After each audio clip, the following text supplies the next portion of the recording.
జగన్మోహన్ రెడ్డి గారు రాజశేఖర రెడ్డి గారు చనిపోయినప్పుడు రిలయన్స్ వాళ్ళ హస్తం ఉంది అని జగన్మోహన్ రెడ్డి గారు చెప్తే అది నిజం అనుకొని రిలయన్స్ సంస్థల మీద ఎంతోమంది రాజశేఖర రెడ్డి గారి అభిమానులు దాడులు చేస్తే ఈ రోజు వరకు కూడా వాళ్ళు కేసులలో ఇరుక్కొని ఉన్నారు. జగన్మోహన్ రెడ్డి గారు ఆ మాట చెప్తే అందరూ నమ్మారు. రిలయన్స్ వాళ్ళ హస్తము రాజశేఖర రెడ్డి గారి చాపర్ క్రాష్లో ఉంది అని జగన్మోహన్ రెడ్డి గారు చెప్తే ఎంతోమంది నమ్మారు. నమ్మి కేసులలో కూడా ఇరుక్కున్నారు.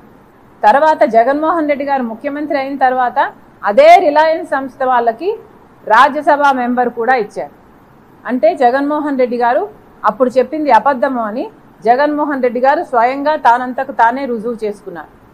అంతేకాదు ఇదే జగన్మోహన్ రెడ్డి గారు వివేకానంద రెడ్డి గారు చనిపోతే వివేకానంద రెడ్డి గారి చావు వెనకాల చంద్రబాబు గారి హస్తం ఉంది అని ఆ రోజు మాట్లాడిన మాట, ఆ రోజు సిబిఐ అడిగిన మాట, సిబిఐ ఎంక్వైరీ చెయ్యాలి అని జగన్మోహన్ రెడ్డి గారు అడిగిన మాట కూడా వాస్తవం. తర్వాత జగన్మోహన్ రెడ్డి గారు ముఖ్యమంత్రి అయిన తర్వాత సిబిఐ ఎంక్వైరీ అవసరం లేదు అని జగన్మోహన్ రెడ్డి గారే స్వయంగా చెప్పారు. అంటే అప్పుడు చంద్రబాబు గారు హస్తం ఉంది అని జగన్మోహన్ రెడ్డి గారు చెప్పిన మాట అవాస్తవమని జగన్మోహన్ రెడ్డి గారే ఒప్పుకున్నట్టు కదా. ఎందుకంటే చంద్రబాబు గారి హస్తమే ఉంటే మీరు సిబిఐ ఎంక్వైరీకి ఎందుకు భయపడుతున్నట్టు, ఎందుకు వేయనట్టు? ఇలా అప్పుడొక మాట ఇప్పుడొక మాట మాట్లాడుతున్నది, మారుస్తున్నది జగన్మోహన్ రెడ్డి గారు. ఇదే విధంగా రాజశేఖర రెడ్డి గారి పేరును కూడా ఛార్జ్ షీట్లో చేర్చింది అని కాంగ్రెస్ పార్టీ అని ఆ రోజు చెప్పిన మాట జగన్మోహన్ రెడ్డి గారు. కానీ ఈ రోజు వాస్తవం కాదు అని ఈ రోజు మాకు అర్థమవుతుంది. జగన్మోహన్ రెడ్డి గారు 6 రోజుల్లోనే సుధాకర్ రెడ్డికి పదవి ఇచ్చాడు కాబట్టి. రాజశేఖర రెడ్డి గారి విషయంలోనే మీరు ఇంత దారుణంగా ప్రవర్తించారంటే ఇక మీరు ఏ స్థాయికన్నా ఏ దారుణానికైనా ఒడగొట్టరు అని ఏమి గ్యారంటీ ఉంది? ఒకసారి ఆలోచన చేసుకోవాలి. సొంత తండ్రి పేరునే ఎఫ్ఐఆర్లో చేర్పించిన వ్యక్తికి 6 రోజుల్లోనే మీరు ఏఏజీ పదవిని ఇచ్చారు అంటే మీరు ఏ స్థాయిలో రాజకీయాలు చేస్తున్నారు, ఎంత దిగజారుడు రాజకీయాలు చేస్తున్నారో ఒకసారి మీకంతకు మీరే ఆలోచించుకోవాల్సిన అవసరం కూడా ఉంది. ఇంకో విషయము, జగన్మోహన్ రెడ్డి గారు టీవీ ఛానల్స్తో మాట్లాడుతూ నా గురించి చేసిన స్టేట్మెంట్లు కొన్ని చదువుతున్నాను. షర్మిల చంద్రబాబు నాయుడు మాట వింటుంది, షర్మిల చంద్రబాబు నాయుడుతో చేతులు కలిపింది, చంద్రబాబు నాయుడు షర్మిలను కంట్రోల్ చేస్తున్నాడు. ఈ మాటలు మాట్లాడారు, ఈ అర్థాలు వచ్చేటట్టే మాట్లాడారు.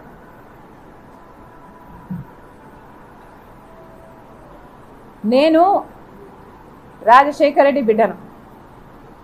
జగన్మోహన్ రెడ్డి గారికి తెలుసు నేను ఎంత మొండిదాన్నో. అలాంటిది నేను ఒకరి చేతుల్లో ఉంటానని కానీ ఒకరి మాట వింటానని కానీ జగన్మోహన్ రెడ్డి గారు ఈరోజు అనుకుంటున్నారు అంటే ఆయన మెంటల్ స్టేట్ గురించి నాకు భయం వేస్తుంది. నేను చంద్రబాబు గారితో చేతులు కలిపాను అని కానీ చంద్రబాబు గారు నన్ను కంట్రోల్ చేస్తున్నారు అని కానీ మీ దగ్గర ఏదైనా సాక్ష్యాలు ఆధారాలు ఉన్నాయా? నిన్న జగన్మోహన్ రెడ్డి గారు చెప్తూ నాకు తెలుసు నాకు తెలుసు నాకు తెలుసు అని ఒక్కాడించి చెప్పారు. నేను చంద్రబాబుతో కలిసి ఉన్నాను, ఆయన మాట వింటున్నాను, ఆయన చేత కంట్రోల్ చేయబడుతున్నాను అన్న మాటలు అన్న అర్థం వచ్చేటట్టు జగన్మోహన్ రెడ్డి గారు మాట్లాడడం జరిగింది. ఒక్క సాక్ష్యమైనా ఒక్క ఆధారమైనా మీరు చూపించగలరా? జగన్మోహన్ రెడ్డి గారు ఒక భ్రమలో ఉన్నారేమో అనిపిస్తుంది నాకు. జగన్మోహన్ రెడ్డి గారు హెలూసినేషన్ చేసుకుంటున్నట్టుగా నాకు అనిపిస్తుంది.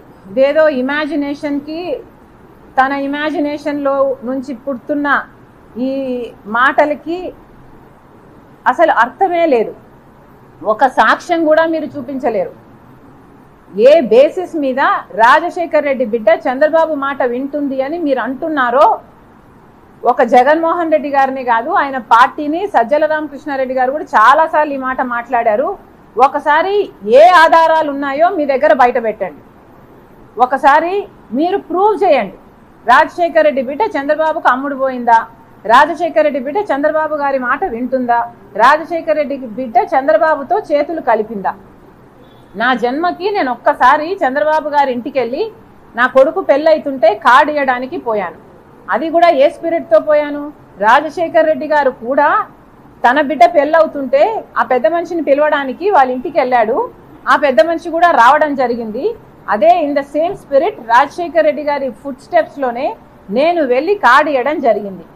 అది తప్పితే నా జన్మకు నేను ఎప్పుడు చంద్రబాబుతో గారితో కూర్చొని ఇంకొక 5 నిమిషాలు మాట్లాడిన సందర్భమే లేదు. మరి ఏ బేసిస్ వల్ల మీరు ఈ అలిగేషన్స్ చేస్తున్నారో? రాజశేఖర రెడ్డి బిడ్డ చంద్రబాబుతో చేతులు కలిపింది, చంద్రబాబు మాట వింటుంది అని మీరు చేస్తున్న ఈ అలిగేషన్స్ ఏ బేసిస్ మీద చేస్తున్నారో మీరు చెప్పాలి. చంద్రబాబు చేస్తేనే నేను ఇవన్నీ చేస్తున్నానని మీరు అంటున్నారే. చంద్రబాబు చెప్తేనే నేను ఇక్కడ పార్టీ పెట్టానని, చంద్రబాబు చెప్తేనే నేను ఇక్కడ కాంగ్రెస్లో చేరారని, చంద్రబాబు చెప్తేనే నేను ఇవన్నీ చేస్తున్నానని చెప్తున్నా మీరు. మరి చంద్రబాబు గారు చెప్తేనే నేను మీకోసం పాదయాత్ర చేశానండి. 3200 కిలోమీటర్లు పాదయాత్ర చేశాను. చంద్రబాబు గారు చెప్తే చేశానా నేను? చంద్రబాబు గారు చెప్తే నేను సమైక్య ఆంధ్ర కోసం తిరిగానా? చంద్రబాబు గారు చెప్తే నేను ఓదార్పు యాత్ర చేశానా తెలంగాణలో? చంద్రబాబు గారు చెప్తేనే నేను బాయ్ బాయ్ బాబు అని క్యాంపెయిన్ నడిపానా? జగన్మోహన్ రెడ్డి గారు సమాధానం చెప్పాలి. నేను చేసిన దానికి నేను చంద్రబాబు గారి కంట్రోల్లో ఉన్నానంట, నేను చంద్రబాబు గారితో చేతులు కలిపానంట. అలాగే సునీత కూడా, న్యాయం కోసం పోరాడుతున్న సునీత కూడా చంద్రబాబు గారితోనే చేతులు కలిపిందట. న్యాయం కోసం తండ్రి చచ్చిపోతే 5 సంవత్సరాలుగా తట్టని తలుపు లేదు, ఎక్కని కోర్టు మెట్టు లేదు. న్యాయం చేయండి న్యాయం చేయండి అని 5 సంవత్సరాలుగా న్యాయం కోసం అడుక్కొని తిరుగుతుంది సునీత. అలాంటి సునీత కూడా చంద్రబాబు గారి చేతిలో ఉందంట, చంద్రబాబు గారి మాట వింటుందంట. ఇంతేకాదు షర్మిల చంద్రబాబు మాట వింటుందంట, చంద్రబాబుతో చేతులు కలిపిందంట షర్మిల. సునీత కూడా చంద్రబాబుతో చేతులు కలిపారట. రేవంత్ కూడా చంద్రబాబు మాటే వింటాడట. పక్క రాష్ట్ర ముఖ్యమంత్రి అయిన వాడు కూడా చంద్రబాబు గారి మాటే వింటాడంట. బీజేపీ పొత్తు పెట్టుకోవడం కూడా, మోడీ పొత్తు పెట్టుకోవడం కూడా చంద్రబాబు గారే మేనేజ్ చేశాడట. అంటే చంద్రబాబు గారు ఎంత పవర్ఫుల్ అయ్యారో, ఎంత పవర్ఫుల్గా జగన్మోహన్ రెడ్డి గారు ఊహించుకుంటున్నారో, ఎంత పవర్ఫుల్గా ఆయనను పెద్ద చేసి చూపిస్తున్నారో ఒకసారి అందరూ గమనించాల్సిన విషయం. నాకు భయం వేస్తుంది జగన్మోహన్ రెడ్డి గారి మెంటల్ స్టేట్ గురించి. ఇది ఒక ఒబ్సెషన్ లాగా తయారవుతుంది జగన్మోహన్ రెడ్డి గారికి. ఏదైనా చంద్రబాబే కారణం, ఏదైనా కూడా anything negative happens to him, చంద్రబాబే కారణం. షర్మిల చంద్రబాబుతో చేతులు కలిపింది, సునీత చంద్రబాబుతో చేతులు కలిపింది, రేవంత్ అయినా మోడీ అయినా ఇంకొకరైనా ఎనీబడి చంద్రబాబే కారణం. జగన్మోహన్ రెడ్డి గారు నాకు భయం వేస్తుంది. మీరు అద్దంలో ముఖం చూసుకుంటే మీ ముఖం కనిపిస్తుందా, మీకు చంద్రబాబు గారి ముఖం కనిపిస్తుందా? ఒకసారి పరిశీలన చేసుకోండి. మీకు ఎందుకు ఇంత చంద్రబాబు గారి పిచ్చి పట్టిందో జనాలకు సమాధానం అవసరం. ఎందుకంటే అర్థం కావటం లేదు. సునీత ఇంత గట్టిగా ఈరోజు న్యాయం కోసం కొట్లాడుతుంటే మీరు చెప్పాల్సిన సమాధానాలు ఈ రోజు వరకు చెప్పటం లేదు. చెప్పకపోగా చంద్రబాబుతో మేము చేతులు కలిపామని చెప్తున్నారే, మీరెందుకు మీ గురించి సమాధానం చెప్పటం లేదు? సాక్షి టీవీలో, సాక్షి ఛానల్లో హార్ట్ అటాక్ అని ఎందుకు రాశారు? ఇల్లంతా రక్తమైతే, గొడ్డలి వేట్లకు బలైతే, ఆయన తలలోని ఎంకలు బయటకు వస్తే, ఆయన మెదడు బయటకు వస్తే, మరి సాక్షి టీవీలో హార్ట్ అటాక్ అని ఎందుకు చెప్పారు? దానికి సమాధానం చెప్పండి. చంద్రబాబు గారు ముఖ్యమంత్రిగా ఉన్నప్పుడు సిబిఐ ఎంక్వైరీ అడిగిన మీరు వివేకానంద రెడ్డి గారి హత్య కేసులో ఆ తర్వాత సిబిఐ ఎంక్వైరీ ఎందుకు వద్దన్నారో దానికి సమాధానం చెప్పండి. అమాయకంగా నిలబడి చూస్తున్నాడు ఆధారాలు తుడిపేస్తుంటే అని మేనమామయ్య గారు చెప్తున్నారే, మరి దానికి ఏం సమాధానం చెప్తారో చెప్పండి.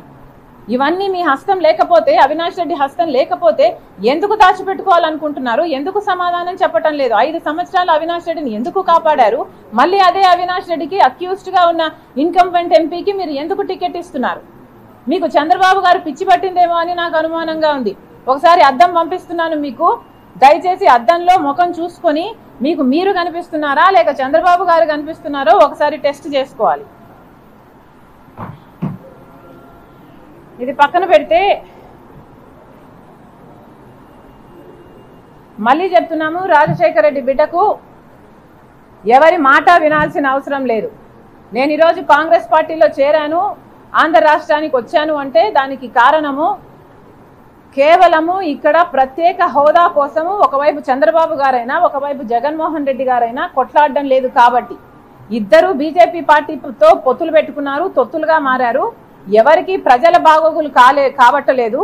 ఇద్దరు ప్రజల ప్రయోజనాలను తాకట్టు పెట్టారు. కనీసం ప్రత్యేక హోదా కోసం గొంతెత్తే వాళ్ళు కూడా లేరు కాబట్టి ఒకవైపు కాంగ్రెస్ పార్టీ ప్రత్యేక హోదా 10 సంవత్సరాలు ఇస్తామని రాహుల్ గాంధీ గారు మేనిఫెస్టోలో చేర్చారు కాబట్టి రాజశేఖర రెడ్డి బిడ్డ కాంగ్రెస్ ప్లాట్ఫామ్ కరెక్ట్ అనుకొని ఒక గొంతుక కాడానికి కొట్లాడడానికి మాత్రమే రాజశేఖర రెడ్డి బిడ్డ కాంగ్రెస్ పార్టీలో చేరింది.